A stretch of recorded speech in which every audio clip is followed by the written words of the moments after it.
Bueno, la vez pasada habíamos llegado hasta este punto en el tema del movimiento ondulatorio.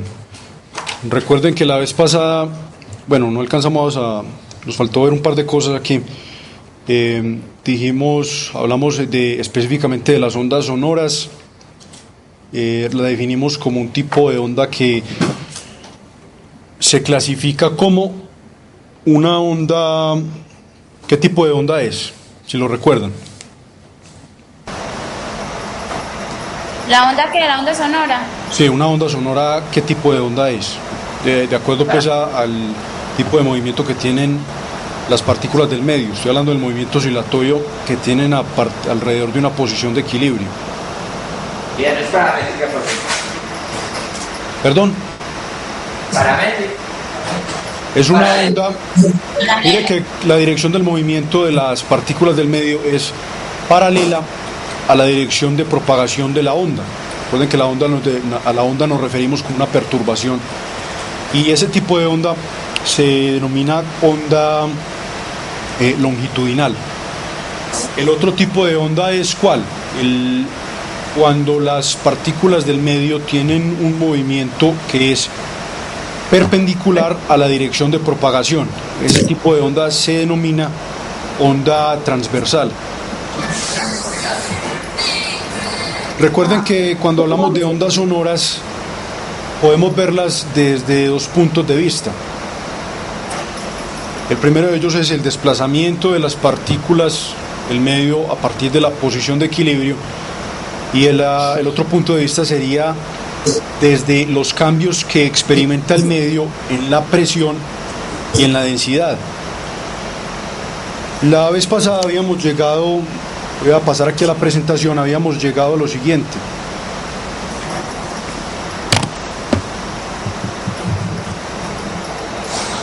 El ejemplo pues que estábamos examinando era el de una columna de aire, en la cual hay un medio que es precisamente el aire, pero pues solamente nos referimos al aire porque es el medio más común pues para nosotros cuando de ondas sonoras pues se trata.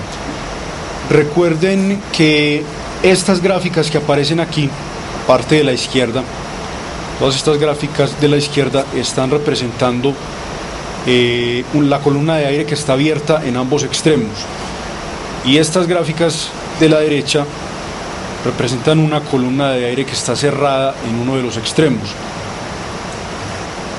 Recuerden que hablamos también, anterior a este ejemplo, de ondas, los modos, más bien nos referimos a los modos de vibración de una cuerda. Dijimos que una cuerda que esté tensa, que esté sometida a una tensión en ambos extremos, tiene unos modos especiales de vibración, lo que se denominan modos normales de vibración. A cada uno de ellos se le asigna una frecuencia. Cuando hablamos de los modos de vibración de una cuerda, estamos refiriéndonos a un tipo de onda que es una onda estacionaria. Una onda estacionaria es una onda en la que cada punto va a tener una amplitud de vibración fija. Y eso es lo que relacionamos con los llamados modos normales de vibración, examinando una onda estacionaria en una cuerda. La conclusión a la que llegamos fue, refiriéndonos a esos modos normales, fue que hay un modo fundamental de vibración que tiene una frecuencia asociada. Los demás modos normales de vibración tienen sus propias frecuencias. ¿Y qué caracteriza a esas frecuencias? Las caracteriza. Sí, dígame. Que de acuerdo a su posición, o no, que no el segundo es dos veces el primero, el tercero, el primero. Ahí está refiriéndose a los nodos, ¿cierto? Me mencionó esa palabra. Pensé que le escuché la palabra nodo. Y a la frecuencia del segundo es dos veces el primero. Exacto, eso es la relación que hay entre las frecuencias de orden superior. Cuando digo orden superior es la frecuencia a partir del segundo modo normal de vibración. Cada una de esas frecuencias es un múltiplo entero de la frecuencia del modo fundamental. Entonces, lo que usted estaba diciendo, por ejemplo, la frecuencia del el nombre que reciben, nombre usual que reciben esos modos normales de vibración son los armónicos. Entonces, si a uno le preguntan por la frecuencia del armónico número 5, la frecuencia de ese armónico es 5 veces la frecuencia del primer armónico, o la frecuencia pues del modo fundamental. Eso cuando hablamos de la cuerda.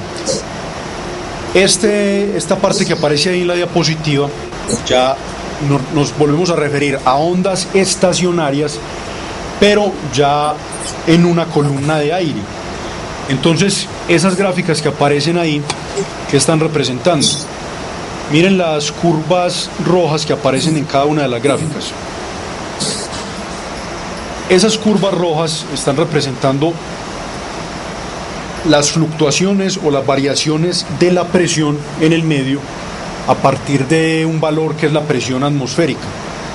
Ahora miren las curvas del otro color, este color como una especie de verde azul. Esas curvas están representando es el movimiento de las partículas del medio a partir de una posición de equilibrio. Recuerden que, por ejemplo, esta primer gráfica que aparece aquí, estoy refiriendo la que estoy señalando acá con el cursor. Esa representación gráfica es la representación gráfica de el primer modo normal de vibración para una columna que esté abierta en ambos extremos. La segunda gráfica representa es el segundo modo normal y así sucesivamente. Bueno, estaba hablando de lo que denominamos pues ondas de presión y ondas de desplazamiento. Recuerden que esas dos ondas están desfasadas, el desfase es de 90 grados y eso quiere decir que cuando una de las ondas alcanza o está en su posición de equilibrio, la otra puede estar en su máximo o en su mínimo. Entonces miremos por ejemplo este punto que estoy señalando con el cursor. Miren que aquí cómo es la presión. La presión está en su valor de equilibrio, es decir, podríamos decir que es la presión atmosférica, ¿cierto? Y cómo es en esa misma región la onda de desplazamiento. Está en su punto máximo. Puede estar en el punto máximo, en el punto mínimo. Es decir, puede estar en los valores extremos. Y ahora miremos, ¿esto qué nombre recibe? Este punto exacto donde la presión está en su valor de equilibrio. Es decir, un punto donde no hay desplazamiento a partir del equilibrio. ¿Qué nombre recibe en cualquier tipo de onda de que estemos hablando? Recuerden que esos puntos reciben el nombre de nodos. Un nodo es precisamente eso, un punto que no va a sufrir desplazamiento a partir del equilibrio. Es lo que aquí estamos hablando pues de presión. Este punto que estoy señalando aquí y este otro punto que es el otro extremo se denominan nodos. Aquí específicamente hablamos de nodos de presión. Miremos por ejemplo este punto del medio, lo señalo aquí con el cursor. Aquí cómo es el desplazamiento de las partículas del medio a partir del equilibrio. Esto aquí. Las partículas del medio es cero, así es no se desplazan con respecto al equilibrio. Es decir, y de acuerdo pues a lo que hemos dicho, ¿cómo debe ser entonces los valores de presión ahí? Debe estar en su máximo. Deben estar en sus valores, la posibilidad pues de que estén en sus puntos extremos. Es decir, el cambio en la presión va a ser máximo cuando las partículas del medio estén en su posición de equilibrio desde el punto de vista pues del desplazamiento. Eso quiere decir entonces que ondas de presión y de desplazamiento están desplazadas más bien 90 grados. Sí, dígame. Inversamente proporcional, o sea, cuando una se va a encontrar en el punto de equilibrio, la otra se va a encontrar en su máximo valor de... Sí, eso es lo que caracteriza pues al desfase específicamente en las ondas sonoras. Bueno, estas otras gráficas ya tienen observamos pues patrones un poco más complicados. Aquí recuerden pues que estos representan los modos normales superiores de vibración, y estas gráficas de la derecha se refieren ya a una columna cerrada en un extremo. Aquí también esta primer gráfica representa el primer modo normal. Esta sería bueno, aquí hay algo importante, y es que volviendo a esta parte de la izquierda, resulta que también hay una relación parecida, es la misma relación que habíamos dicho en el ejemplo de la cuerda, entre frecuencias de armónicos superiores y la frecuencia del armónico fundamental. Aquí, cuando tenemos un tubo abierto en ambos extremos, se cumple también esa característica. ¿Cómo es la frecuencia de los armónicos superiores? Es de menor longitud de onda. Bueno, pero lo que quería era que vieran que es también múltiplo entero, o son múltiplos enteros de la frecuencia fundamental. Es decir, perdón. Por esta segunda es la mitad del primero, la longitud de onda de la segunda es la mitad del primero. La de la tercera parte. Bueno, ya habría que analizar, por ejemplo, aquí, si empezamos a mirar aquí, si por ejemplo le damos una longitud al tubo, no sé, de L, y miramos, por ejemplo, las ondas de desplazamiento, ¿dónde completaríamos una longitud de onda? Tendríamos que imaginarnos un tubo adyacente aquí para mirar dónde completaríamos esa longitud de onda. Aquí, por ejemplo, ¿dónde la completaríamos? Pues tratando de imaginarnos ese tubo adyacente a este, como para tratar de visualizar precisamente dónde completamos la longitud de onda. Aquí sería necesario completar otro tubo, es decir, la longitud de onda asociada a este primer modo normal sería de, digamos, 2 veces la longitud del tubo. Ahora habría que mirar cómo serían las longitudes de onda para estos armónicos superiores. Una forma de llegar a una expresión general para las frecuencias normales de vibración es precisamente analizando los patrones de los primeros modos normales de vibración, mirar cómo es la longitud de onda para cada uno de ellos y posteriormente sacar una expresión general para esa longitud de onda. Ya con la expresión para la longitud de onda se puede aprovechar la relación que hay entre entre la rapidez de propagación de la misma, la frecuencia de la onda y la longitud de onda. Recuerden que la rapidez de propagación de una manera general es igual a ¿qué? Es igual al producto de la frecuencia con la longitud de onda. Entonces, despejando de esa expresión la frecuencia, teniendo ya una expresión general para la longitud de onda, sale la expresión general para la frecuencia de los armónicos. Se caracteriza pues por el hecho de que la frecuencia de cualquier armónico es igual a ¿qué? A un número entero multiplicado por la frecuencia fundamental, y ese número entero va desde 1 pues en adelante. Cuando hablamos de el caso del tubo cerrado, se tiene una expresión similar para la frecuencia, para los modos normales de vibración, las frecuencias pues relacionadas a ellos, y vamos a tener que también hay múltiplos, es decir, las frecuencias de orden superior van a ser múltiplos enteros de la frecuencia fundamental. Sin embargo, los enteros solamente van a tomar valores impares. Esa es lo que dice acá en este comentario. No sé si lo alcanzarán a ver.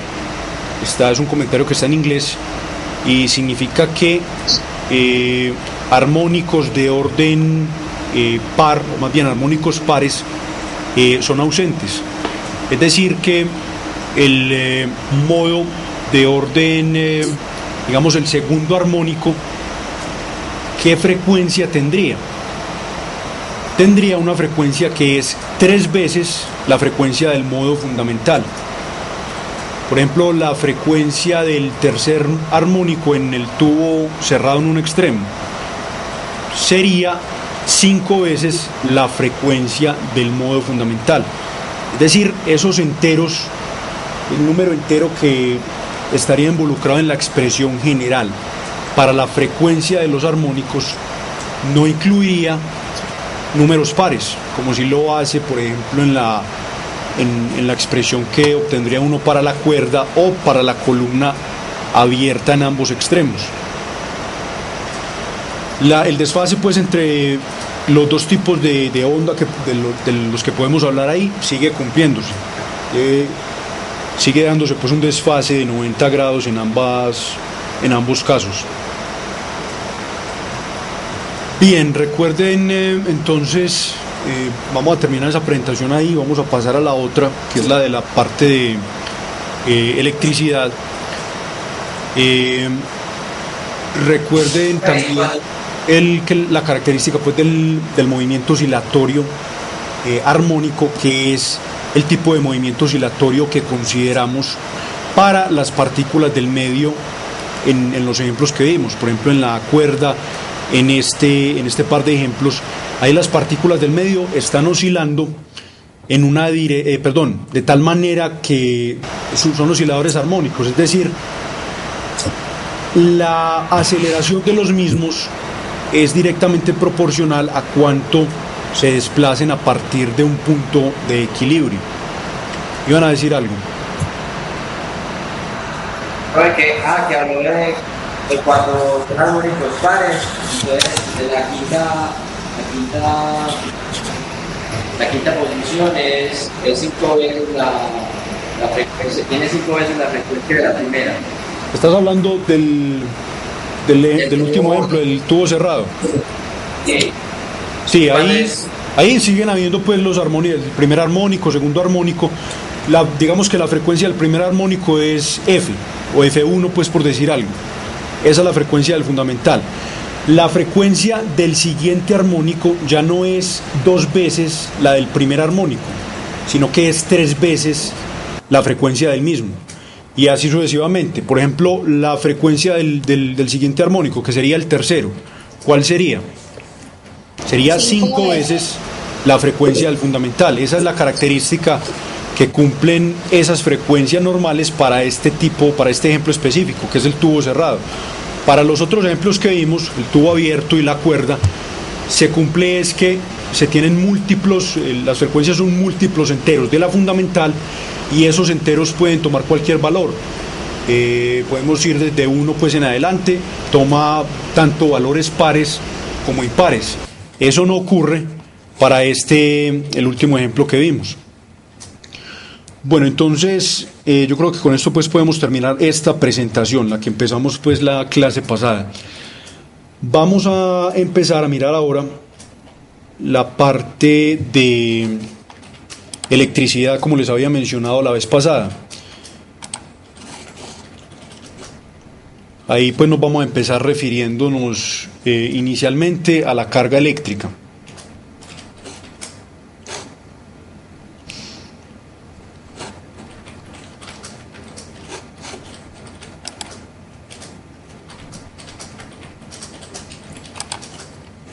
Bueno.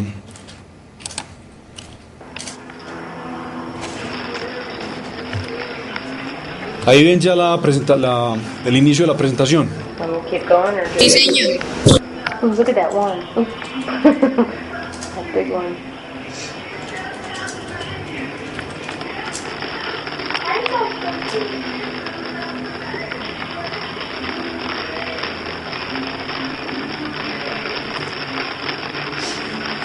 Bueno, no sé si alcanzarán a ver bien el video pues que aparece ahí, si estará muy lento. Ahí lo que se tiene son aparentemente pues como pedazos de cereal en una superficie. Arriba hay una especie de vidrio, no sé bien qué naturaleza tendrá, y se frota con un paño, aunque no sé específicamente pues el material de cada una de las cosas. Entonces miren que cuando se frota pues el vidrio con el paño hay una tracción desde el vidrio, o hay una tracción que ejerce el vidrio pues sobre los cereales. Ese tipo de fenómenos son típicos de lo que se denomina electricidad estática, todo tiene su explicación es en la propiedad de la materia que hemos mencionado anteriormente, que es la carga eléctrica.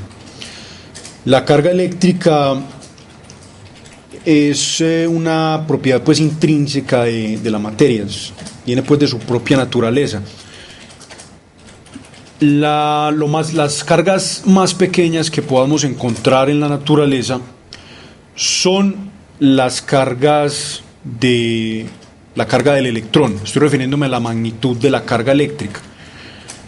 La carga del electrón, o lo que es lo mismo, la carga del protón. Las dos cosas, los dos cuerpos, o las dos partículas más bien, tienen la misma magnitud de carga eléctrica. Ahorita miramos qué es lo que las diferencia pues a la carga de un electrón con la carga de un protón. Estas son más o menos las ideas pues principales de este tema. Entonces, la carga pues es lo básico. Hablamos de electricidad estática cuando tenemos cargas eléctricas que no están moviéndose, es decir, están en reposo. Hablamos también de un tipo de energía, otro tipo de energía potencial, que es la energía potencial electrostática, o en forma más general, la energía potencial eléctrica. Recuerden que anteriormente ya nos hemos referido a otros tipos de energía potencial, que son ¿cuáles? Las dos de las que hemos hablado. ¿Cómo, profe? ¿Cómo? ¿Qué tipo de energía potencial hemos mencionado anteriormente? Potencial gravitacional. Exacto. Y Potencial elástica. Y la potencial elástica. Este es otro tipo de energía potencial, potencial eléctrica, que tiene que ver específicamente con separaciones de carga que tengan, dependiendo pues de cuál sea la naturaleza de la carga. Ahorita vamos a mirar qué tipo de carga hay y cómo relacionamos esa cantidad de energía potencial eléctrica de acuerdo a una distribución pues de cargas. Hay otra idea que es el voltaje, que se construye utilizando el concepto de energía potencial eléctrica o electrostática. Y otra cantidad, otra idea muy importante es el concepto de campo eléctrico. Vamos a hacer la analogía con el concepto de campo gravitacional, que es el que hemos mencionado pues desde el principio, pero haciendo referencia ya en ese caso pues no a la propiedad que es la carga eléctrica, sino a la propiedad de la materia, que es la masa. Vamos a mirar este video donde ilustran experimentos sencillos, en realidad pues es una animación, donde ilustran qué tipos de carga eléctrica son las que existen. This is an example of how static electricity works. Rubbing a glass rod with a silk cloth causes the rod to acquire a positive charge. When this rod is touched to aluminum foil spheres, the rod shares some of its positive charge with the spheres. The rod and spheres then repel each other, as do the two spheres if they are brought together. Rubbing a plastic rod with a wool cloth causes the rod to acquire a negative charge. When this rod is touched to aluminum foil spheres, the rod shares some of its negative charge with the spheres. The rod and spheres then repel each other, as do the two spheres when brought together. When a positive sphere is brought near a negative sphere, the two will attract each other. Ahora vamos a volver a verlo, pero vamos a reproducirlo desde afuera. Desde afuera de la presentación para controlarlo un poco más fácil.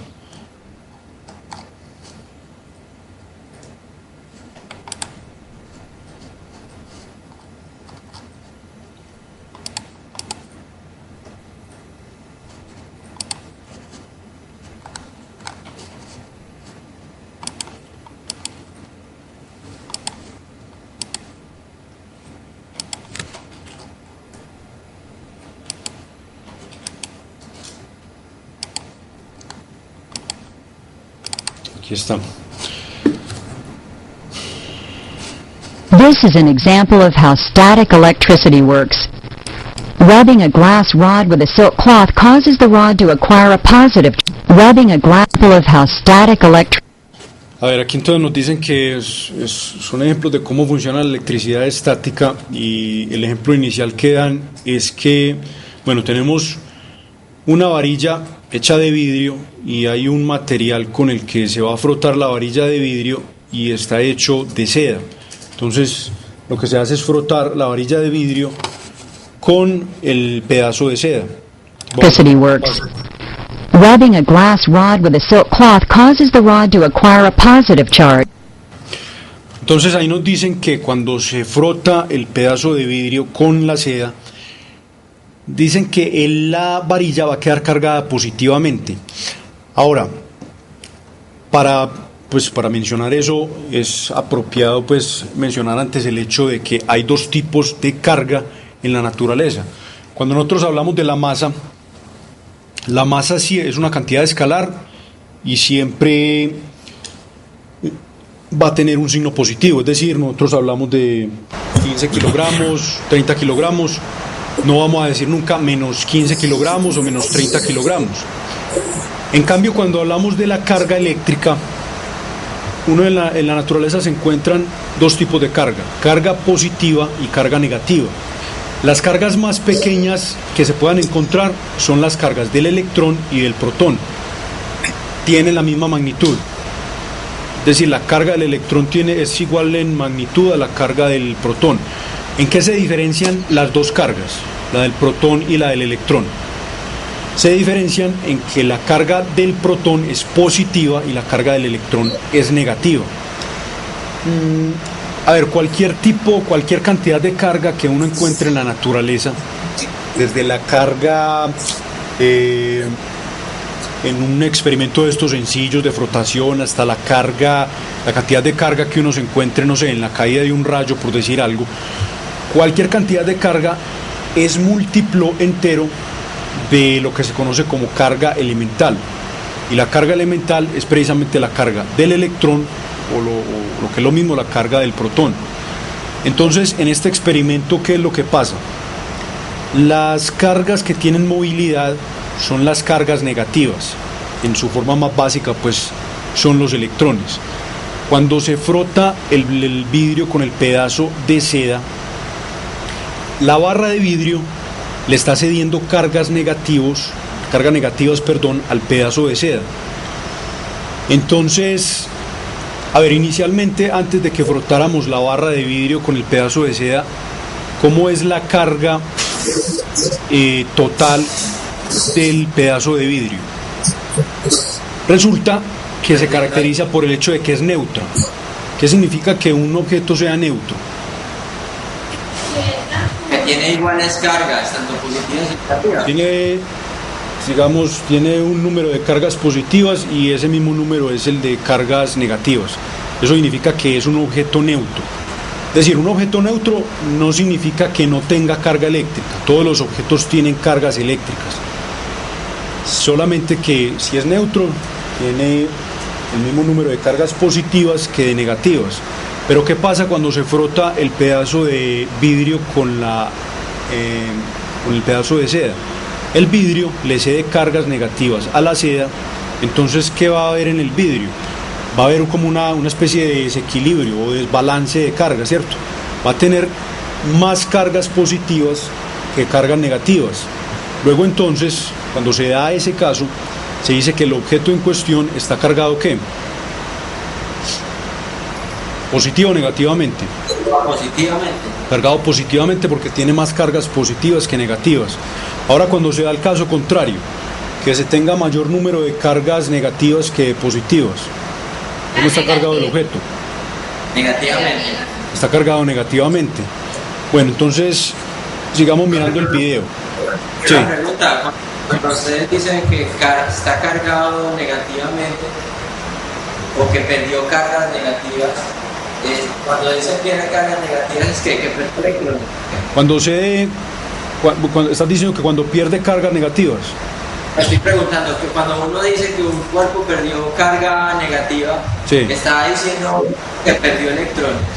que se dio electrones por cualquier mecanismo. Aquí, por ejemplo, es por fricción con otro material.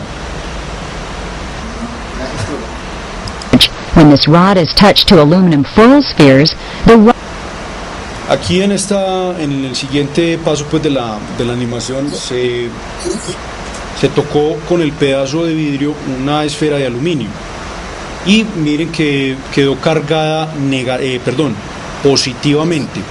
Eso quiere decir entonces que ¿qué pasó en la interacción entre la barra y la esfera de aluminio? Como las cargas negativas son las que tienen la movilidad, eso quiere decir entonces que la esfera de aluminio le cedió ¿qué?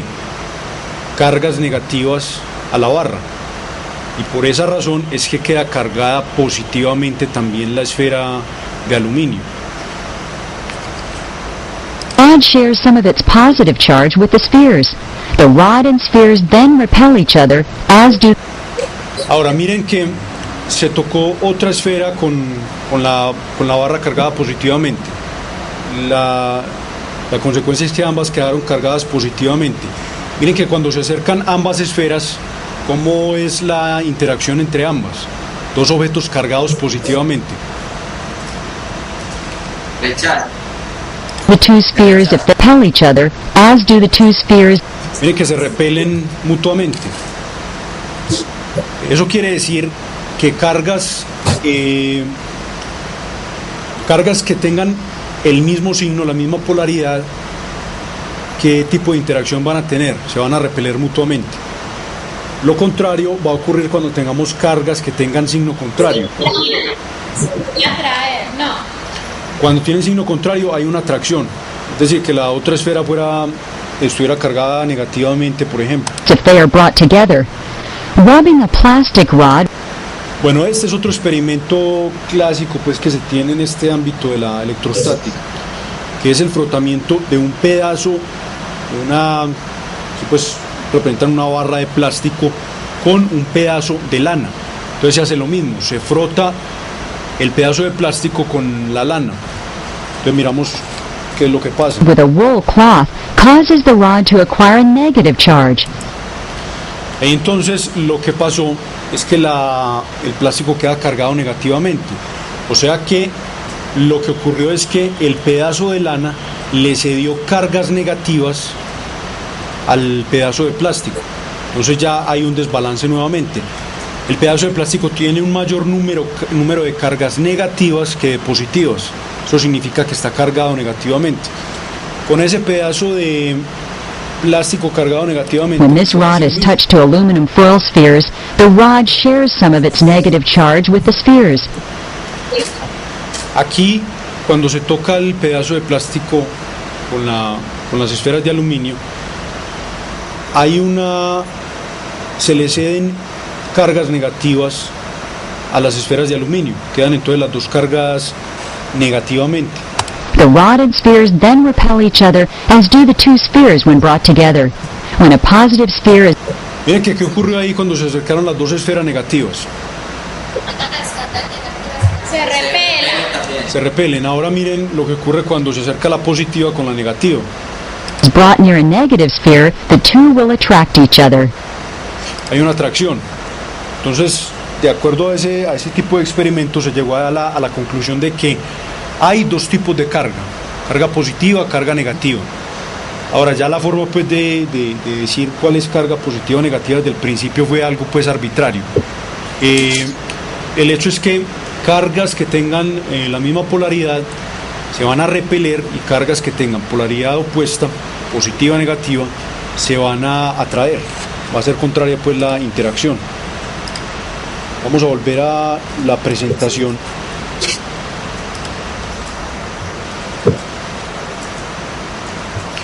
Bueno, en esta diapositiva aparece básicamente las características generales que se tiene con respecto a la carga eléctrica. Bueno, nos dicen, además de lo que hemos mencionado ya, nos hablan ya pues de la interacción en términos ya de fuerzas, estrictamente hablando. Nos dicen que las fuerzas que se ejercen un par de cargas son de igual magnitud y sentido contrario, ¿qué ocurre? Cuando las cargas son iguales. Cuando las cargas son iguales. Bueno, y eso también se da cuando las cargas son opuestas. También se da lo mismo, ¿cierto? Sí. Van a estar que las fuerzas son de igual magnitud y sentido contrario. Bueno, experimentalmente se encontró, aquí vamos a referirnos a cargas, inicialmente pues cargas que sean lo suficientemente pequeñas como para que podamos considerarlas como cargas puntuales. Es decir, no referirnos a objetos pues ya como por ejemplo que tengan dimensiones muy grandes, sino referirnos a lo que se denominan cargas puntuales. Experimentalmente se encontró que las fuerzas, como dicen acá en el comentario, la magnitud de la fuerza va a aumentar si la distancia de separación de las cargas disminuye. Y lo contrario también es cierto. Si aumenta la separación entre las cargas, disminuye la magnitud de las fuerzas que se ejercen mutuamente. Miren que ahí nos dan la unidad en que se mide la carga eléctrica, se denomina Coulomb. Usualmente se representa con una letra C mayúscula. Entonces, bueno, ahorita nos van a decir cuál es la carga elemental, la carga más pequeña pues que se puede encontrar. A medida que las cargas aumentan, la fuerza de la carga aumenta, la longitud disminuye. Sí, lo que estaban diciendo es que si usted tiene un par de cargas, ellas se van a estar ejerciendo pues mutuamente una fuerza, ¿cierto? Refiriéndonos a la magnitud de esa fuerza, la magnitud va a aumentar si la separación entre las cargas disminuye, y lo contrario es cierto también. Si aumenta la separación entre el par de cargas, la fuerza va a disminuir. Ese valor que aparece ahí en la presentación es exactamente el valor de lo que se conoce como la carga elemental, que es la carga del electrón o del protón. Es la carga más pequeña que usted puede encontrar en la naturaleza. Todos los demás tipos de carga, todas las demás cantidades de carga que usted puede encontrar van a ser múltiplos enteros de ese número. Vamos a escribirlo aquí en el papel para que se vea más claro.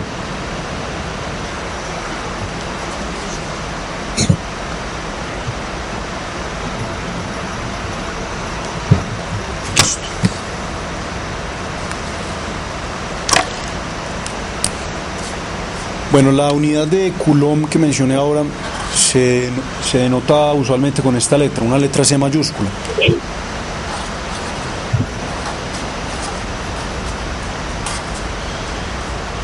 La carga elemental usualmente se refiere o se denota más bien de esta manera.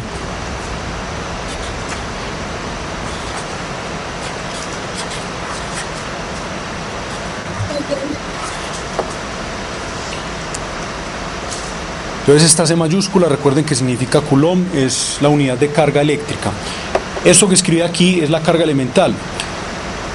Esta E minúscula que escribí es usualmente la forma en que se denota la carga del electrón. La carga del electrón tiene un signo negativo. Entonces, ¿por qué le puse el valor? Por esa razón, pues le puse el valor absoluto aquí.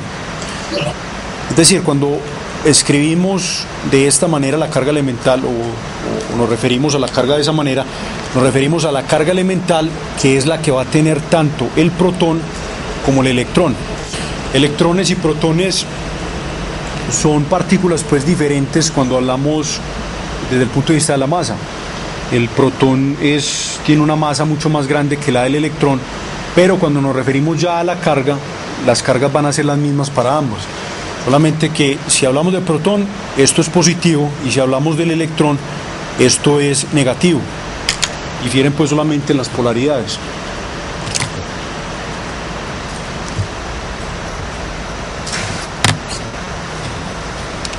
Bueno, volvamos a la presentación. Bueno, uno de los primeros que experimentó con este tipo de fenómenos eléctricos fue Benjamin Franklin. Este señor pues es el que aparece en el billete de $100.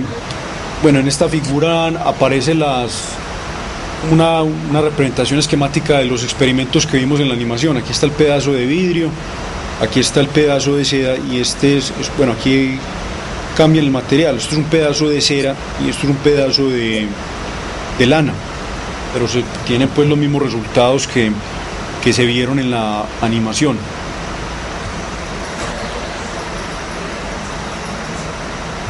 Profe, ¿y ese columpio es que producto de qué? ¿O cómo lo descubrieron en cómo lo determinaron?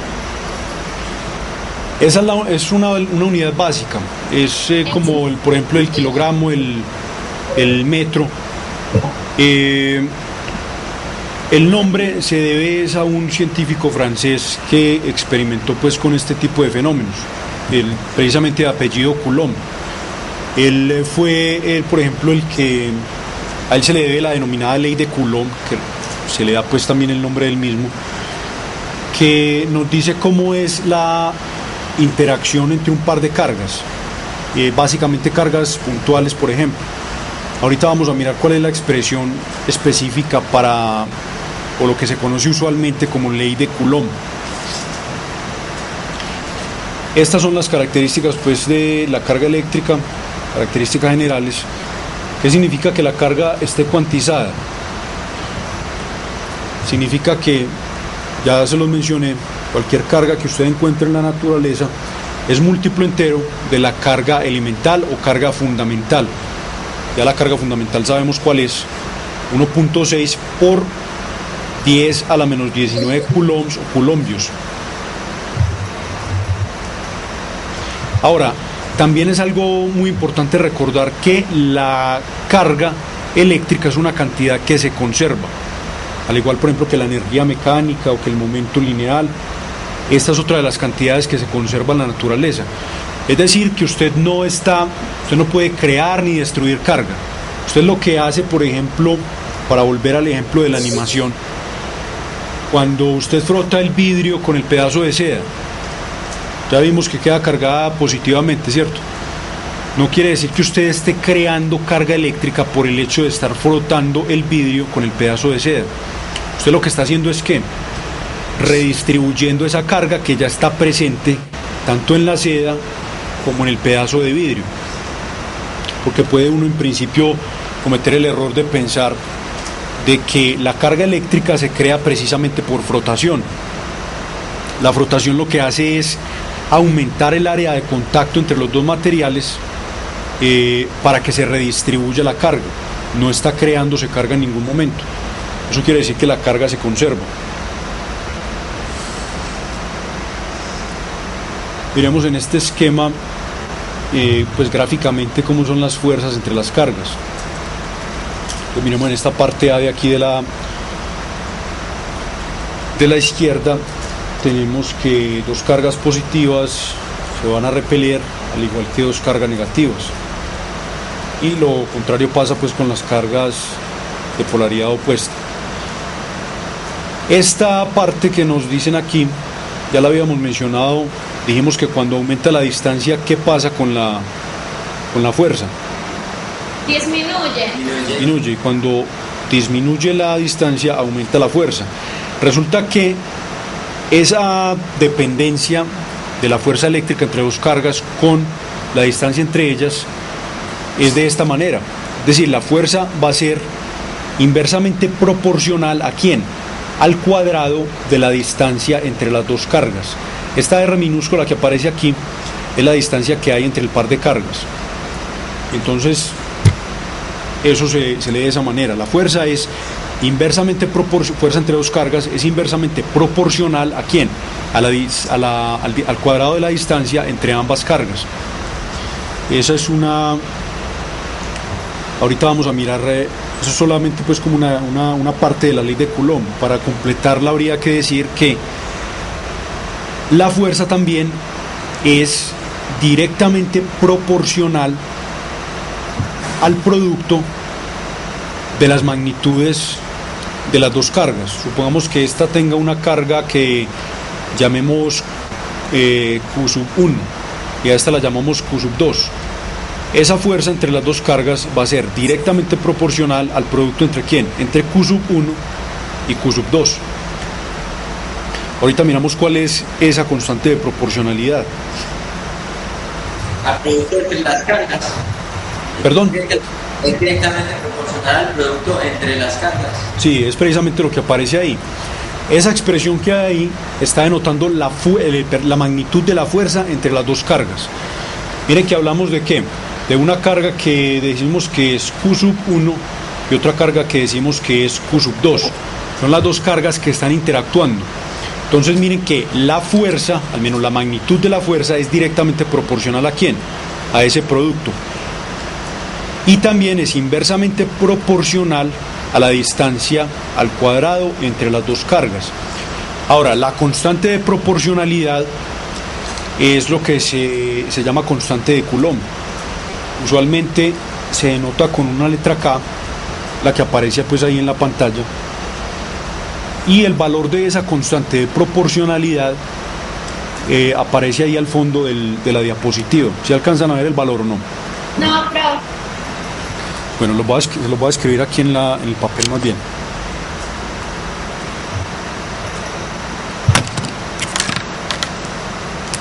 A ver, vamos a volver a escribir aquí la expresión para la ley de Coulomb.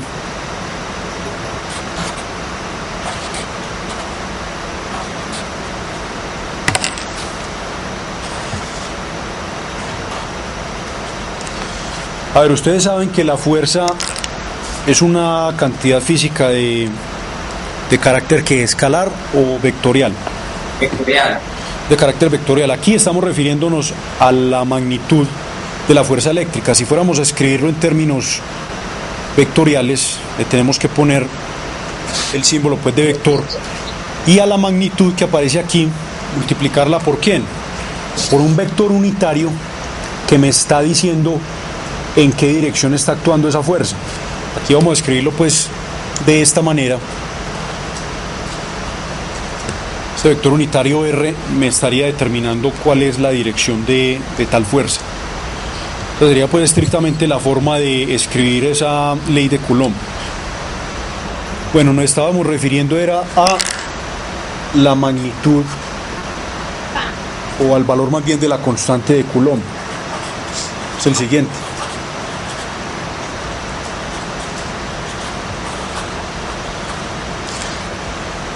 A ver, ahí escribí el valor, pero díganme ustedes cuál creen que son las unidades que tiene esa constante. O sea, díganme cuáles son las unidades examinando esta expresión de acá arriba, donde está involucrada pues la constante de Coulomb. Entonces miremos cada una de las cosas que hay involucradas. Tenemos una fuerza, la fuerza, ¿qué unidades tiene? Metros por segundos. ¿Está segura? Estoy hablando de la fuerza. No, el Newton. Newtons. La carga eléctrica, ¿qué unidades tiene? Coulomb, ¿cierto? Coulomb. Pero mire que hay un producto de una carga con otra, ¿cierto?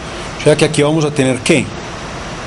Cuadrado. Coulomb al cuadrado. ¿Y en el denominador qué tenemos? La distancia al cuadrado. Una distancia al cuadrado, o sea que vamos a tener metro cuadrado. Entonces imagínense que ustedes despejan esto, despejan el valor de interés, que es la constante de Coulomb. ¿Qué les queda entonces aquí? Les queda Newton multiplicado por ¿quién?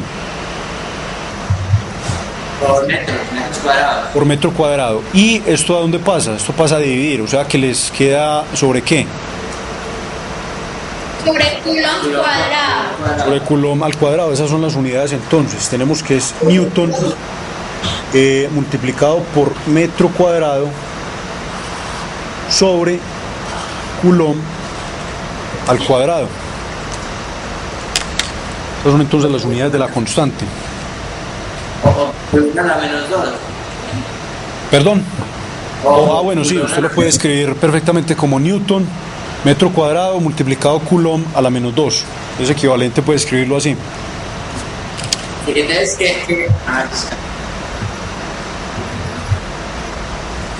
vamos Ese- a presentación. el vector unitario, Perdón. el vector unitario, entonces tiene newtons también, ¿no? No, el vector unitario es simplemente me está denotando cuál es la dirección de la fuerza. No le damos unidades, sino que es simplemente para denotar la dirección. Y unitario significa pues que magnitud es igual a 1, de ahí viene pues el nombre del mismo, pero no tiene pues unidades. Profe, K es un vector. No, K es una constante. K es simplemente una constante, no es una cantidad vectorial. Bueno, aquí nos hablan de lo que es la carga neta. Carga neta es ¿qué? Simplemente la suma total. La suma de... Exacto. Cuando nos hablan de carga neta igual a 0, ¿a qué se están refiriendo? Que están neutros. No. Exacto. Si usted suma todas las cargas de un cuerpo, usted va a tener cargas positivas, cargas negativas. Si tiene el mismo número de cargas positivas que de negativas, al final va a llegar ¿a qué? A que la carga neta es igual a 0, ¿cierto? Se van a estar cancelando unas con otras debido pues a la diferente polaridad que tienen. Ese tipo de objetos se denominan objetos neutros. Entonces recuerden que un objeto neutro o que tenga carga neta igual a 0 no significa que no tenga carga eléctrica. Tiene carga eléctrica, pero tiene el mismo número de cargas positivas que de negativas. Esa es la característica. Les enfatizo eso pues porque es como muy común pensar inicialmente que carga neta igual a 0 es que el cuerpo no tiene carga. Eso no es cierto.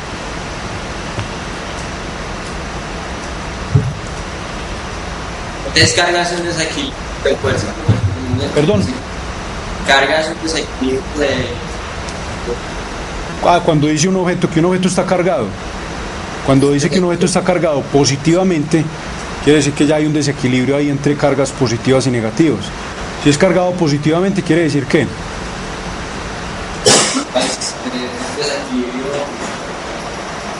tiene más cargas positivas que negativas. Y si está cargado negativamente, es lo contrario, tiene más cargas negativas que positivas.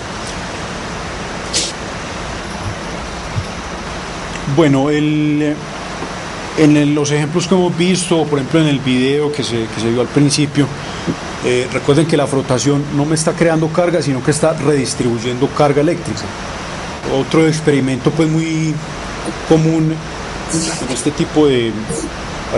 en este contexto pues es cuando usted frota por ejemplo un peine con el cabello o un lapicero con el cabello. Usted puede traer pedacitos por ejemplo de papel con el peine o con el lapicero. Ahí eso se explica también por la electrostática. Ese tipo de experimentos se da principalmente cuando usted tiene objetos que sean aislantes, en los cuales las cargas eléctricas no tengan una facilidad de movimiento. Estoy refiriéndome al ejemplo pues del peine o del lapicero. Resulta que usted por el hecho de frotar, perdón. Cuando las cargas eléctricas están en movimiento, entonces ejercen ellas fuerzas magnéticas. Ahí, pues sí, cuando estamos hablando de cargas, claro que no nos vamos a referir todavía al magnetismo, pero cargas eléctricas en movimiento es lo que se denomina corriente, es una corriente eléctrica. Y vamos a ver que una corriente eléctrica siempre tiene asociado un campo magnético que va a depender de cuál sea la magnitud de la corriente que lo origina. Mientras mayor sea la corriente eléctrica, mayor va a ser ese campo magnético asociado. Eso lo vamos a ver tal vez, bueno, no sé si la semana entrante, no creo. Más adelante miramos esa parte de magnetismo. Ese ejemplo que vimos de cuando las cargas homogéneas se repelen o se rechazan, ¿eso es que una propiedad magnética? No. A ver, una propiedad magnética, cuando hablamos de magnetismo, nos vamos a referir siempre a corrientes eléctricas. Aquí la forma de interactuar entre dos cargas lo vamos a explicar desde el punto de vista del campo eléctrico, que todavía no hemos hablado pues de él. El campo eléctrico sería pues como el mediador de la interacción entre dos cargas eléctricas, así como el campo gravitacional es el agente pues mediador entre un par de objetos que tengan masa. Ahorita hacemos la analogía entre esas dos cosas, entre campos eléctricos y campos gravitacionales. Sí. Entonces también cuando yo le digo a usted que también las cargas eléctricas están en reposo, ejercen una fuerza electrostática, entonces también son corrientes eléctricas. Corriente eléctrica siempre y cuando estén en movimiento. No, pero por eso me refiero, en caso de reposo. En reposo las cargas no vamos a tener corrientes eléctricas. Una carga estática no constituye una corriente eléctrica. Cuando está moviendo es que tenemos las corrientes. Inicialmente vamos a hablar pues de la parte de reposo. Bueno, en la diapositiva aparece, siguen hablando pues de las características de las cargas y del proceso pues de carga de un cuerpo, es decir, de crear esa especie de desbalance de cargas en un cuerpo determinado. Cuando nos hablan de un conductor eléctrico, se tiene que, cuando se carga ese tipo de cuerpo, el conductor, las cargas eléctricas se van a distribuir en la superficie del mismo. Aquí nos dan el ejemplo de que tengamos, por ejemplo, la situación de un objeto que sea muy puntiagudo o que tenga, pues, digamos, bordes muy agudos o por ejemplo, un cable delgado. Si se carga tal objeto, las cargas eléctricas siempre se van a acumular en esos bordes, en la parte pues como más puntiaguda del objeto. Ahí nos hablan de una llamada descarga corona. La descarga corona es lo que se presenta, por ejemplo, en un rayo, para hablar pues del ejemplo en la que se da una descarga corona de mayor magnitud. Siempre que se habla de descarga corona se está hablando del paso de carga eléctrica de un lugar a otro, o el tránsito de carga de un lugar a otro, pero donde la descarga sea muy violenta, de tal manera que se presente la ionización del aire. Cuando digo ionización del aire, estoy hablando de un camino conductor. Aire ionizado es un conductor a través del cual las cargas eléctricas se pueden transportar. Usualmente el aire es un aislante, pero cuando está ionizado se transforma en un conductor y es necesariamente una condición para que se tenga lo que se denomina como descarga corona. Se caracteriza pues por el hecho de que hay un resplandor. El resplandor el color es más o menos como entre morado y azul, lo que presenta en un rayo.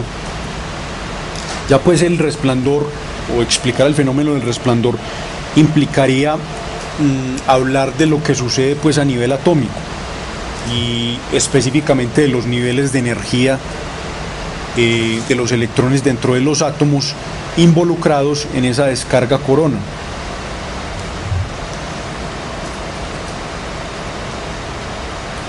Entonces, cuando se da la ionización del aire es que se forman esas chispas. Ahora, eso lo podemos explicar desde el punto de vista del campo eléctrico, el que vamos a hablar ahorita más adelante. ¿Cómo así ionización? Ionización es que a los átomos si hablamos de la ionización del aire. Dígame, sí. Ionización no es cuando los átomos ceden o reciben electrones. Entonces, cuando ellos ceden electrones... Cuando ya no hablamos de un átomo neutro, pues, que sería como el estado natural, es que sea neutro. Cuando la carga positiva, cuando la carga de electrones no es equivalente a la carga de protones que tiene. Exacto. Cuando le dicen a usted, cuando usted le mencionan un ion negativo, un ion positivo, por ejemplo, eso quiere decir que al átomo en cuestión se le arrancaron electrones, entonces tiene más protones que electrones. Eso quiere decir ionización, que a los átomos en cuestión se les haya arrancado o suministrado electrones. Esos son los llamados iones. Sí. Otro ejemplo podría ser los rayos, que son descargas eléctricas producidas por la transferencia de energía entre la ionosfera y la superficie de la Tierra.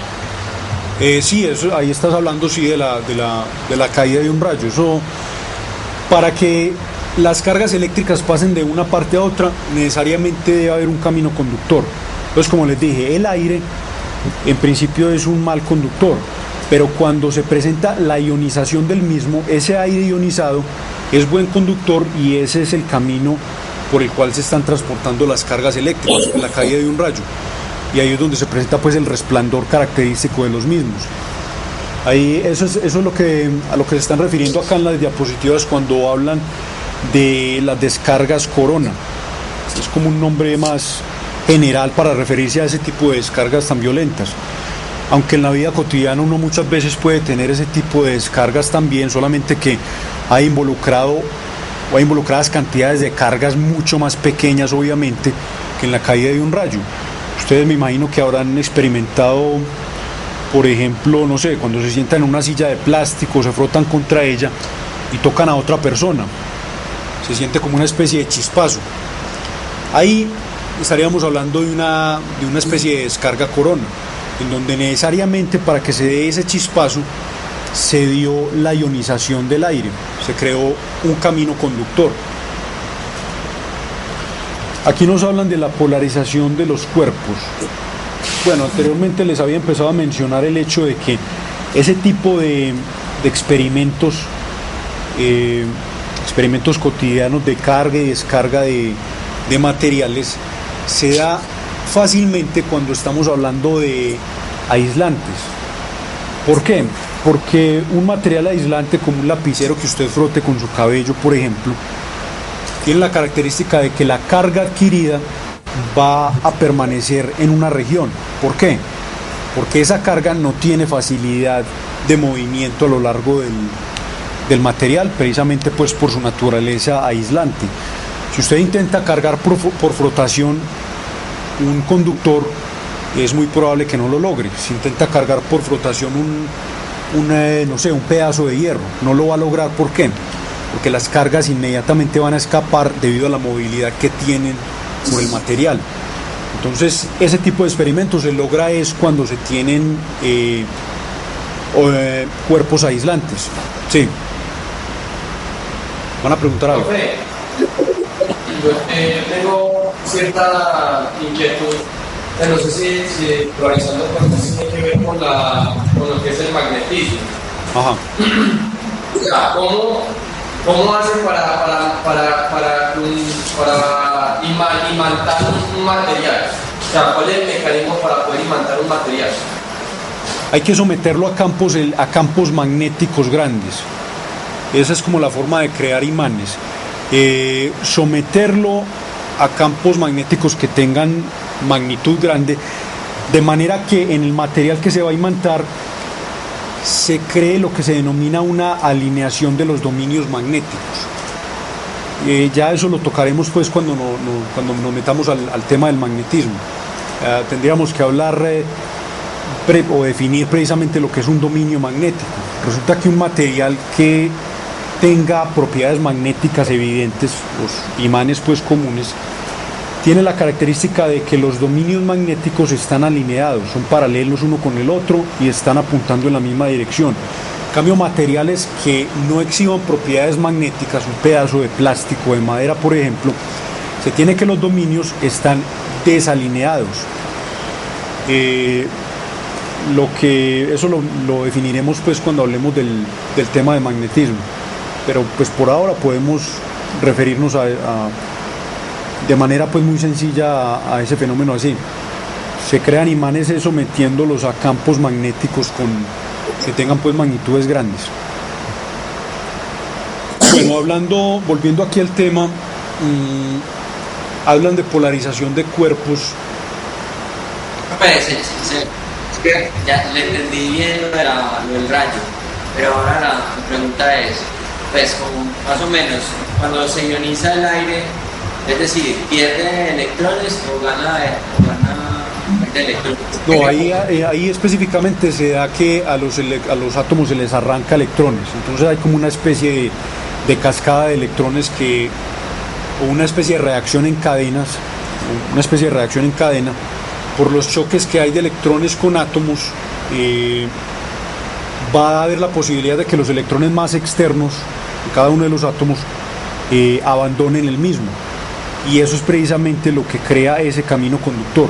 El aire ionizado es el camino conductor, entonces se va creando a medida que las cargas eléctricas, los electrones, van chocando con los átomos. Y El proceso pues en sí es complicado, ahí lo estoy describiendo pues como, o tratando de describirlo de la forma más sencilla posible. por ese camino viaja que Carga eléctrica. positiva. A ver, específicamente ahí estaríamos hablando de carga negativa que está viajando desde la nube hasta la Tierra. Porque usualmente lo que se tiene que en una tormenta, en una nube de tormenta, es que la parte inferior de la nube va a tener un exceso de carga negativa y la parte superior de carga positiva, es decir, se presenta una polarización, que es de lo que están hablando pues aquí en la diapositiva.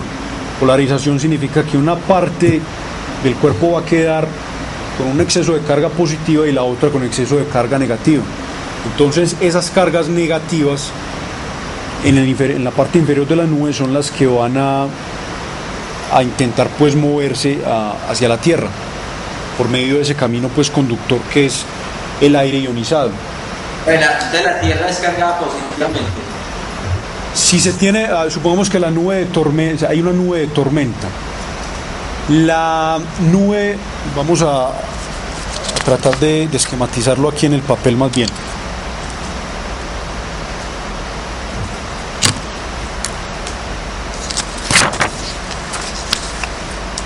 Mejor pues como tratar de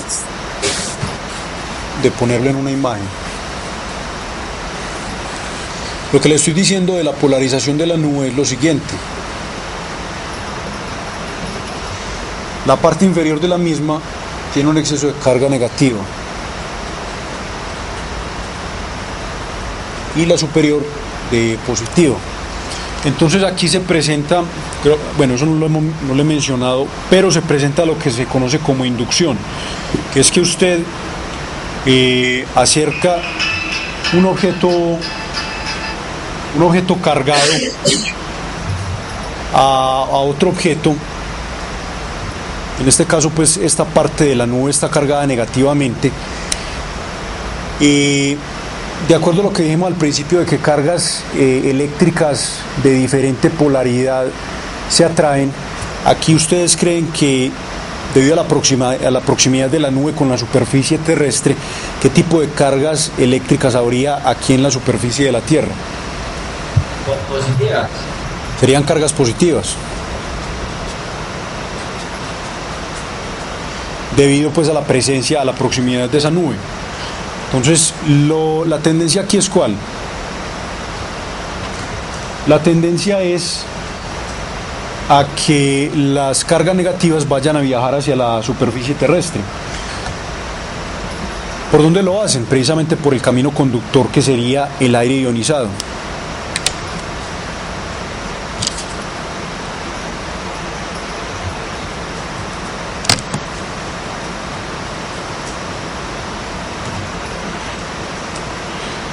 Aquí seguimos hablando de la polarización de los cuerpos. Ejemplo de polarización sería algunos de los que mencionan ahí. Por ejemplo, el polvo sobre la pantalla de un televisor, o el hecho de que un globo que usted haya, por ejemplo, frotado, no sé, contra el cabello, usted lo pueda pegar, por ejemplo, a la pared. Ahí se presenta polarización debido a que estamos hablando de materiales que son aislantes. A pesar de que son aislantes, hay existe lo que se denomina como un centro de carga, es decir, va a haber un desplazamiento, una tendencia de desplazamiento de cargas negativas. Si por ejemplo el globo está cargado positivamente, por decir algo, y usted lo acerca a la pared, ¿qué va a pasar en la pared? En la pared, si el globo está cargado positivamente, va a haber una tendencia de las cargas positivas a desplazarse, perdón, de las negativas a desplazarse hacia donde está el globo. Pero, nuevamente, la pared es un objeto aislante, no tiene facilidad de conducción de carga. No va a haber un desplazamiento, digamos, apreciable, sino que simplemente va a haber una tendencia a ese desplazamiento. Entonces, eso sería lo que se conoce como polarización, en este caso polarización pues de la pared. El ejemplo que ponen ahí es diferente, es con motas de polvo que se pegan a la pared. Entonces aquí nos dicen que las cargas positivas en la pared se mueven hacia el polvo, siempre y cuando el polvo esté cargado negativamente. Y las cargas negativas se alejan del polvo, y al menos tienen esa tendencia. Entonces aquí nos dicen que la pared se polariza eléctricamente en ese caso. Y eso se puede presentar pues no solamente con la pared, sino con otro tipo de superficies. El polvo pues va a estar siempre pegado de las paredes, o el ejemplo que les di de la pantalla, por ejemplo, de un televisor. Y ahí está pues la gráfica, más o menos la representación gráfica de lo mismo. Esta parte A estaría representando ¿qué? Específicamente la pared, que tiene pues cargas positivas y negativas. En la parte B, cuando se acerca la mota de polvo, hay una tendencia de ¿qué? Una tendencia a que las cargas positivas se muevan hacia donde está la carga negativa, y de las negativas a alejarse de la misma, debido pues a lo que hablamos desde el principio. Entonces hay una polarización de la pared por la presencia pues de las motas de polvo. Vamos a hablar ahora de la cantidad que se llama campo eléctrico. Campo eléctrico también es una cantidad vectorial.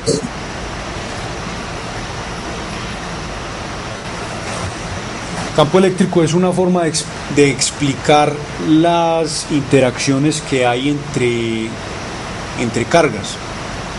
Aquí, por ejemplo, hablan de que hay dos formas de describir la interacción entre un par de cargas, o describir la fuerza entre las mismas. Entonces, sin utilizar el campo eléctrico, hablaríamos de que la carga 1 actúa directamente sobre la carga 2. Ahora, introduciendo el campo eléctrico sería el mediador entre las dos cargas. Entonces nos dicen que la carga 1 crea un campo eléctrico, y ese campo eléctrico es el que está actuando sobre la carga 2. Recordemos la parte gravitacional cuando hablamos de la propiedad que es la masa. ¿Qué podemos decir de todo objeto que tenga una masa diferente de cero? Cualquier objeto masivo. Tiene gravedad. O sea que le podemos asignar un campo gravitacional. Todo cuerpo masivo tiene un campo gravitacional.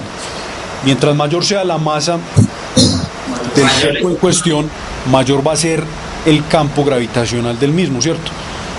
El ejemplo más claro de eso sería ¿cuál? ¿El campo gravitacional de quién? El sol y la tierra, Eso, al menos en la vida cotidiana sería el campo gravitacional de la Tierra, ¿cierto? Y la acción de ese campo gravitacional es obvia. Usted deja caer un objeto, ¿y qué va a pasar con ese objeto? Se cae, va al suelo, acelerar hacia el centro de la Tierra. Eso, ahí hay pues como una especie de acción a distancia. Ahí aparentemente no hay nada que esté jalando al objeto hacia el centro de la Tierra. Lo explicamos por la presencia del campo gravitacional. Entonces hay algo parecido con las cargas eléctricas. Si decimos que a cada masa le podemos asignar un campo gravitacional, a cada carga eléctrica le asignamos ¿qué?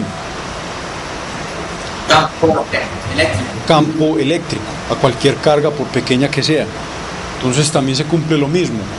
Mientras vamos aumentando o analizamos pues objetos que tengan cargas eléctricas más grandes, mayor va a ser ¿qué? Mayor va a ser el campo eléctrico asociado a esa carga. Mientras mayor cantidad o mayor sea la distribución de carga en cuestión. A ver, ¿cuál es la expresión para cómo relacionamos nosotros la masa de un cuerpo con una masa sumergida en un campo gravitacional?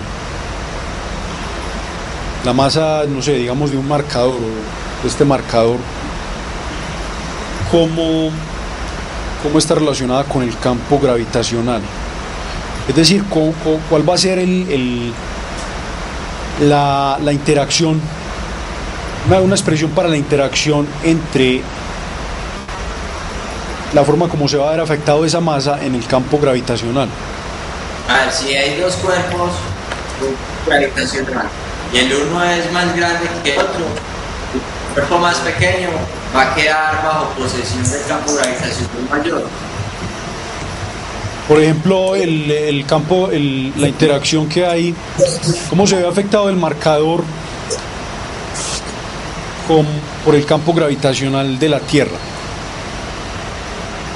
De acuerdo a la distancia, mientras más cerca esté de la Tierra, pues más poseído está por el campo gravitacional. Mayor Pues, va a ser cerca esté de la superficie de la Tierra, la fuerza va a ser mayor. Sí. Ahí estamos hablando pues de la magnitud del campo gravitacional. Yo estoy hablando, a ver, voy a intentar ser como un poco más claro. Estoy hablando de un objeto sumergido en un campo gravitacional. En la práctica vamos a suponer que el objeto es cualquier marcador, por ejemplo, sumergido en el campo gravitacional de la Tierra. ¿Cuál es la expresión para la fuerza con la que el objeto se ve atraído hacia la Tierra? Vamos a suponer que esta es la forma de denotar esa fuerza de atracción. O sea, lo que se está viendo es la fórmula para denotar eso. O sea, el peso, el llamado peso, ¿cuál es? La masa por gravedad. O sea, la masa del objeto que está sumergido en el campo gravitacional multiplicado ¿por quién? Por el campo gravitacional. Aquí le estoy poniendo pues el carácter vectorial a ese campo, a esa gravedad. Entonces, a ver, ¿a qué sería entonces igual el campo gravitacional? De acuerdo a esta expresión que acabo de escribir. Es igual a esta fuerza que se conoce como peso, ¿sobre quién? Sobre la masa. Pero si la masa disminuye, el campo gravitacional también disminuye. sí, de acuerdo pues a esta expresión es correcto lo que usted dice. No, perdón. Si la masa, antes, así como está expresado en ese cociente, si la masa aumenta, o sea, entre más grande sea la masa en relación con la fuerza gravitacional, el campo gravitacional disminuye, ¿no? Sí, de acuerdo pues a como lo tenemos ahí, eso es correcto. Ahí, a ver, lo que pasa es que estoy escribiendo primero esta expresión para el caso gravitacional, para escribir de una forma totalmente análoga el caso, pero ya en la parte eléctrica. Y vamos a mirar que esas ecuaciones tienen exactamente la misma forma, solamente que no hablaremos de masa, sino de carga, y no hablaremos de campo gravitacional, sino de campo eléctrico. A ver, el campo gravitacional, en el campo gravitacional de la Tierra, por ejemplo, va a existir en un punto, independientemente de que en ese punto usted ponga un objeto o no. ¿Estamos de acuerdo, cierto? O sea, a ver, mirando la expresión que acaba de escribir aquí, vemos que para nosotros encontrar cómo es el campo gravitacional en un punto determinado, necesitamos conocer cómo es la fuerza sobre una masa que está localizada en ese punto, ¿cierto? Cómo es la fuerza de atracción específicamente. Pero en ese punto va a existir campo gravitacional independientemente de que usted en el mismo punto le ponga o no una masa. Volviendo al ejemplo del marcador, digamos que yo pongo el marcador en este punto. Conociendo la masa del marcador y conociendo el peso del mismo, yo puedo conocer cómo es el campo gravitacional en ese punto, ¿cierto?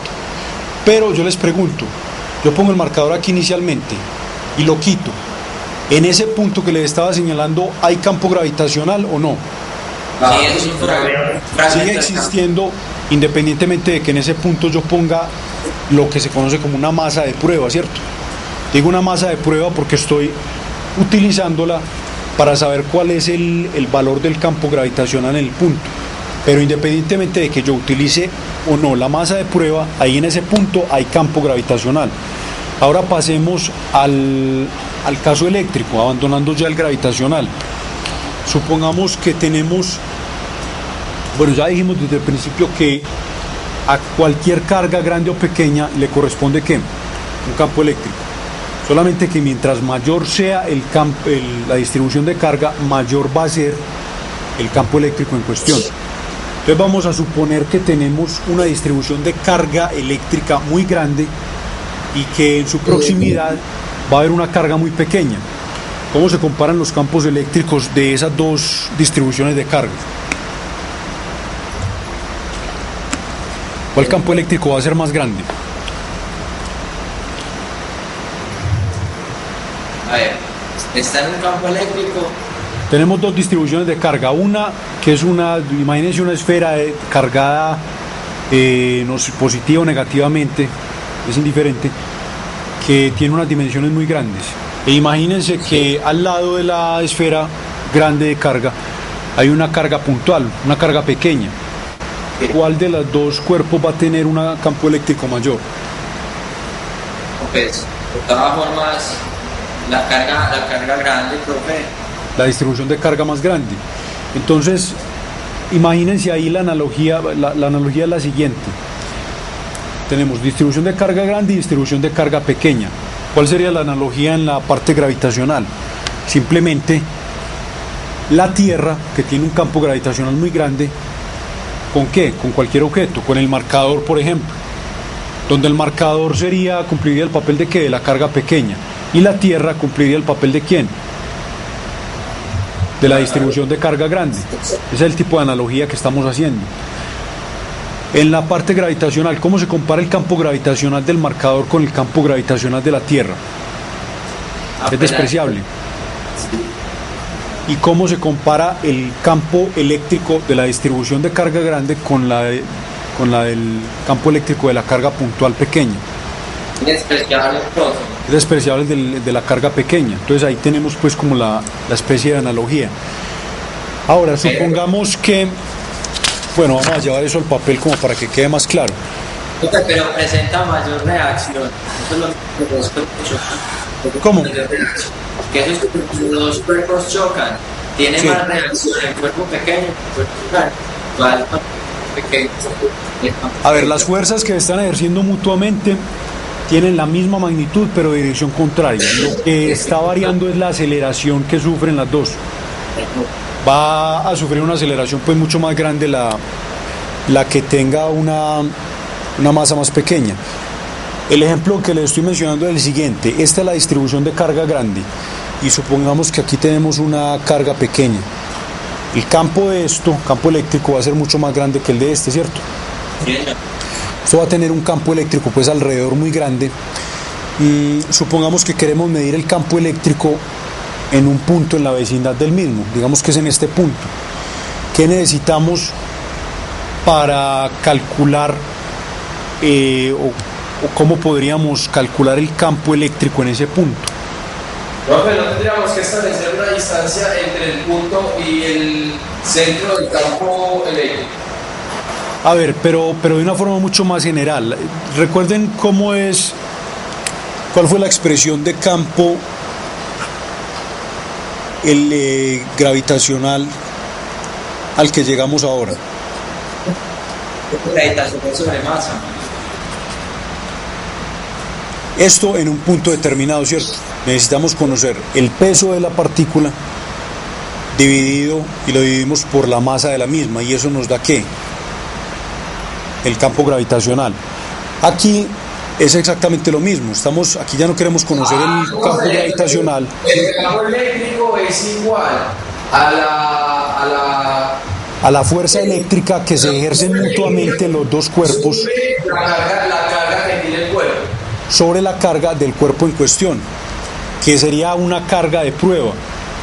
Entonces vamos a escribirlo de esta manera. La forma usual de denotar el campo eléctrico es esta, una letra E mayúscula simplemente. Entonces vamos a escribir esto de la misma manera que esta expresión de acá arriba. O sea que aquí ya no tenemos fuerza gravitacional, sino que tenemos fuerza eléctrica. Esa fuerza eléctrica es ¿qué? La fuerza que se están ejerciendo mutuamente estos dos cuerpos.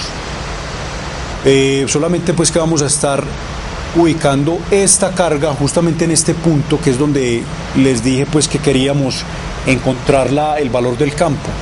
Y esto lo dividimos por ¿quién? Vamos a llamar a esta carga simplemente como Q minúscula. Eso lo dividimos precisamente por la Q minúscula. Entonces miren que estas dos expresiones son totalmente análogas, ¿cierto? Aquí tenemos campo gravitacional, aquí tenemos eléctrico, aquí tenemos fuerza gravitacional o peso, y aquí tenemos ¿qué? Fuerza eléctrica. Aquí en vez de masa tenemos ¿qué? Carga. A esto le denominamos carga de prueba. ¿Por qué? Imagínense que en este punto donde estamos calculando el campo, quitamos esa carga. Entonces les pregunto de nuevo, ¿en ese punto sigue existiendo el campo eléctrico o no? Cuando quitamos la carga, sigue existiendo el campo eléctrico, al igual que en la pregunta que les hice ahora. Yo pongo el marcador acá, lo quito y en ese punto sigue existiendo el campo gravitacional. Entonces la misma cosa se presenta aquí. Entonces es carga de prueba porque, primero, la magnitud de la misma es muy pequeña en comparación a ¿quién? A la distribución de carga que me da origen al campo que quiero conocer. Y independientemente pues de que exista o no exista esa carga de prueba en ese punto en cuestión, va a haber un campo eléctrico en ese punto. Entonces la existencia del campo eléctrico no depende de que yo en ese punto ponga o no una carga, va a seguir existiendo. Va a depender solamente de quién, de la distribución que da origen al campo.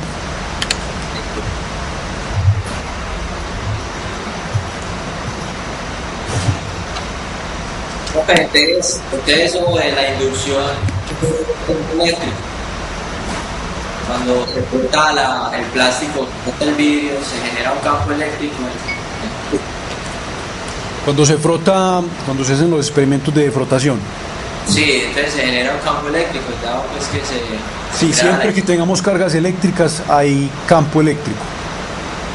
Pues, es decir, sea que tengamos cargas que estén estacionarias o cargas que estén moviéndose, esas cargas siempre tienen asociado un campo eléctrico. Ya después vamos a mirar el caso ya en que tengamos las cargas moviéndose, a una carga que esté moviéndose, que es una corriente eléctrica, ya le asignamos adicionalmente un campo magnético. Y cuando un cuerpo tiene carga neutra, entonces el campo eléctrico es cero. No. Cada una de las cargas va a tener asociada su campo eléctrico. Solamente que, voy a estar hablando del campo eléctrico. Estamos hablando de un cuerpo neutro, dando neutro, o sea, sin carga eléctrica. Entonces, no va a tener campo. Bueno, si el cuerpo está descargado, o sea, que sea neutro. Si tomamos, como tiene el mismo número de cargas positivas que negativas, y estamos hablando de que son de la misma magnitud esas cargas, ahí hablaríamos de un campo eléctrico igual a cero. Pero si tomamos aisladamente cada una de las cargas, cada una de ellas va a tener asociada su campo eléctrico. ¿De qué depende el campo eléctrico? Depende de cuál es la magnitud de la carga que da origen al campo. Miremos, vamos a volver al papel aquí para que quede como mejor ilustrado pues el hecho de que el campo depende solamente de la carga que lo origina, no de una carga de prueba que se ponga pues en la vecindad del mismo. Volvamos a esta expresión de acá. Recuerden que la fuerza eléctrica se escribe de qué manera. Aquí la situación que tenemos es la siguiente, estas dos distribuciones de carga. A esta carga pequeña le asignamos una Q minúscula. Vamos a llamar a la carga grande Q mayúscula, para diferenciarla bien. Entonces vamos a volver a escribir la expresión para el campo eléctrico. ¿Es igual a qué? A la fuerza eléctrica, y la fuerza eléctrica es igual a qué. Recuerden la expresión para la ley de Coulomb. Acá por carga Sería la carga 1, que sería en este caso Q mayúscula, multiplicada por quién, por la otra carga, o sea Q minúscula. ¿Eso sobre quién? Sobre la distancia de las dos al cuadrado. Vamos a suponer, R al cuadrado. vamos a poner que la distancia es R. Digamos que tenemos R cuadrado. A esto le ponemos el vector unitario, porque estamos hablando de la naturaleza pues vectorial de la misma. Y faltaría ¿qué? Dividir eso por quién. Esto lo dividimos por quién. Por la carga pequeña. Exacto. Entonces mire que se van a cancelar estas dos cosas, ¿cierto? O sea que en última el campo eléctrico va a depender de quién solamente.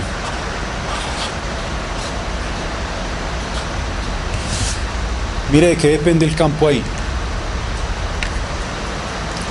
Depende de Q mayúscula, que es quién. La distribución de carga que me origina el campo eléctrico que quiero medir, ¿cierto? Y depende de quién, de esta distancia R. ¿Y esa distancia es cuál? La distancia desde la distribución de carga que me origina el campo eléctrico hasta el punto donde yo quiero medir el campo eléctrico. No depende en ningún momento de quién, de una carga de prueba que yo ponga en ese punto. Eso quiere decir que el campo eléctrico depende solamente de la distribución de carga que lo origina y de la distancia que hay desde esa distribución al punto donde yo quiero calcular el campo. Y eso pues lo denota muy bien esta expresión que hay aquí. Por ninguna parte aparece ahí la denominada carga de prueba.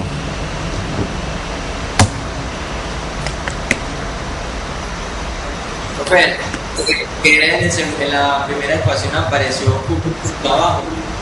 Perdón. ¿Por qué apareció la carga pequeña en el denominador?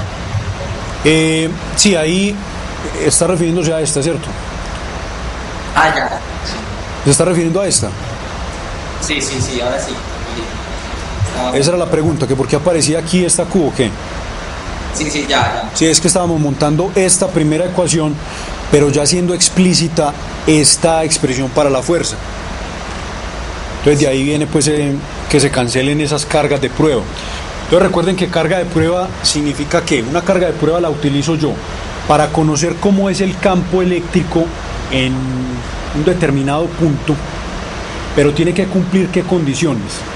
Que la carga sea lo suficientemente pequeña como para que su campo eléctrico sea despreciable con quién, con respecto al campo que se quiere calcular. Otra característica de la carga de prueba es que siempre se toma como una carga positiva. Siempre es carga de prueba positiva.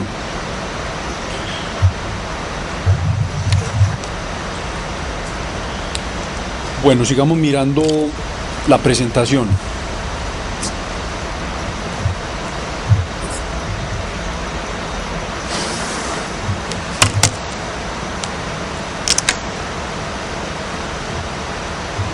Aquí nos mencionan, bueno, aquí nos estamos adelantando porque hay que primero que mencionar, ya habiendo mencionado campos eléctricos, definir lo que es la energía potencial eléctrica, antes de pasar a hablar pues de lo que hablan en la diapositiva. Cuando nos hablan de energía potencial eléctrica, siempre vamos a tener, cuando hablamos de energía potencial elástica para devolvernos, siempre tenemos que hay presencia de energía potencial elástica. Cuando se deforma, por ejemplo, un objeto a partir de su posición de equilibrio, y este objeto tiene la naturaleza o está dentro de su naturaleza que tiende a volver a su posición de equilibrio, como por ejemplo una pelota que se deforme, un resorte usted lo comprime, y mientras más lo comprime, mayor va a ser ¿qué? La energía potencial elástica presente, ¿cierto? Y lo mismo, mientras más lo elonga, mayor va a ser la energía potencial elástica. Lo mismo con la pelota. Usted coge una pelota y la deforma. Mientras más la deforma, mayor va a ser la energía potencial elástica. Ahora, en el contexto de la electricidad, suponga que usted tiene una carga, tiene separadas una carga positiva y negativa. ¿Cuál es el movimiento natural de ese par de cargas? Usted la suelta a una cierta distancia. ¿Cuál es el movimiento que van a tomar ese par de cargas, positiva y negativa? Las cargas son una positiva y la otra negativa, o todas son positivas. Positiva y negativa. Tienen el signo opuesto. Se atraen entre sí, ¿no? Las direcciones de fuerza. O sea que se van a acelerar de tal manera que intentan encontrarse, ¿cierto? Pero si usted la suelta y ellas van a acelerarse, ¿cierto? Se van a atraer mutuamente. Pero supongamos que usted por medio de un agente externo se opone a ese movimiento natural de las cargas. El movimiento natural es de atracción, pero usted digamos que coge la positiva y la negativa y hace esto. Eso sería algo análogo a que usted tenga un resorte y lo estire. ¿Qué está haciendo con el resorte? Lo está estirando y está aumentando ¿qué? La energía potencial elástica. ¿De acuerdo? La potencial elástica. Cuando usted coge el resorte y no le está actuando con ninguna fuerza, lo natural es que el resorte tenga pues su longitud natural. Lo antinatural, entre comillas, es que usted lo elongue, ¿cierto? Cuando usted lo suelta, él vuelve a su posición natural. Ahora pasemos a las cargas. Lo natural es que ellas vayan una contra la otra, pero usted con el agente externo está haciendo esto. ¿Qué está pasando entonces ahí? Ahí lo que está haciendo por separar cargas de diferente polaridad es aumentar la energía potencial eléctrica del sistema que está compuesto por las dos cargas. Es decir, cuando usted se opone al movimiento natural de las cosas, es que por medio de un agente externo, es que usted está aumentando la energía potencial, en este caso la potencial eléctrica.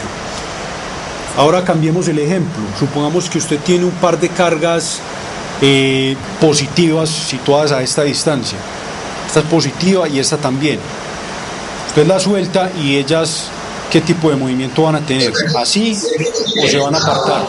Se repele, cada una coge en dirección. Van a repeler, ¿cierto? Pero si usted por medio de un agente externo lo que hace es esto. No se escucha, profe. Bueno, les estaba diciendo que... Bueno, pero el ejemplo... ¿No se escucha? Espera que vamos a revisar acá. Sí.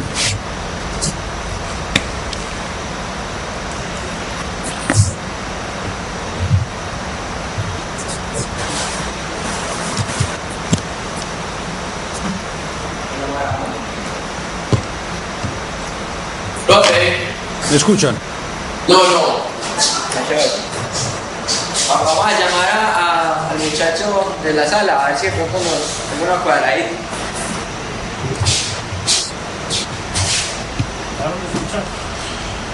Que no me están escuchando. ¿Será de problema de allá o qué? No escucha nada. No están No escuchando. escucha. Nada. Profe.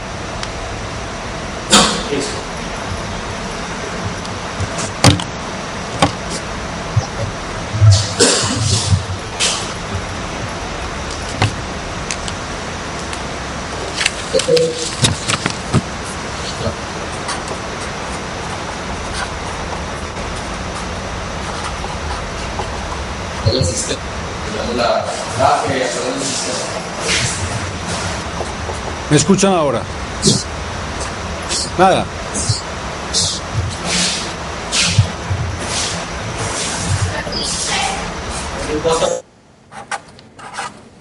¿Y que apagaron? Sí. Hijo Jimmy. Buenas tardes. Buenas. Debo escuchar eso, hermano. Le puedo salir a ese sexo. No, pero ya lo van a reiniciar. Sí. Se va a escuchar en Puerto del Río. Sí, pero ahora ya es para rematar la clase porque faltan 10 minutos. Se deja escuchar, pero hay que reiniciarlo y ahí mismo volví. ¿Lo dicen ayer o aquí? No, ya lo reinicié.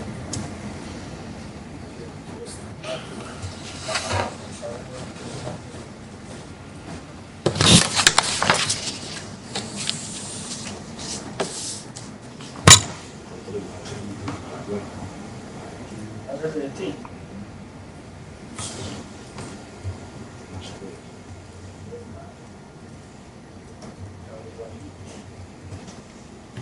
Permiso. La básica y todo el tiempo.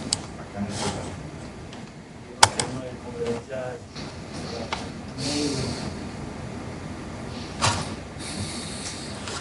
Hola, lo leíste. Sí, me parece que es muy coherente, hermano. No está muy complejo. Sí. Vamos que poder agregarle detalles, pero no aguanta pues tampoco el más. Exagerar. Sí. Todo lo que va logrando cosas, claro. En la vida de todo. De pronto le quería proponer a veces un ejercicio que yo tenía en mente y es a través con el en vivo.